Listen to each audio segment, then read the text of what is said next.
Pangajaran 2. Novel Pertemuan Genep. Mikawanoh novel. Novel nyaeta carita rekaan atawa fiksi anu mere kesan lirnya kajadian sarta ukuranana pararanjang. Ciri-ciri novel: caritana panjang, kajadiana sambung sinambung, latarna leuwih jembar, palakuna aya palaku utama, panglengkep, figuran.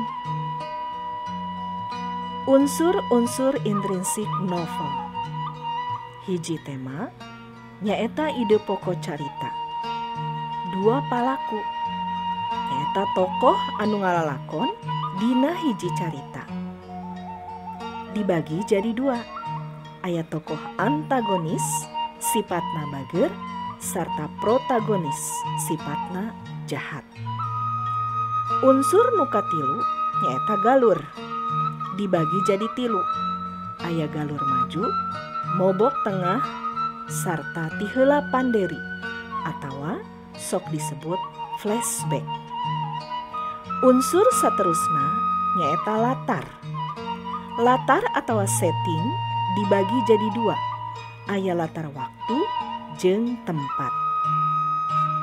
Unsur saterusna nyaeta puseur paniten atawa sok disebut sudut pandang atawa point of view. Nyaeta nuduhkeun jalma kahiji saperti kuring atawa abdi, jeung nuduhkeun jalma katilu saperti manehna, anjeuna atawa ngaran tokoh. Unsur intrinsik novel anu pamungkas anu kagenep nyaeta amanat. Naon ari amanat teh? Pesen pangarang kanu maca. Pangarang novel Sunda jeung karyana.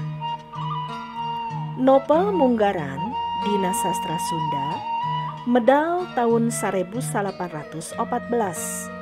Judulna Baruang Kanu Ngarora, karya Daeng Kanduruan Ardiwinata atawa sok disingget Deka Ardiwinata.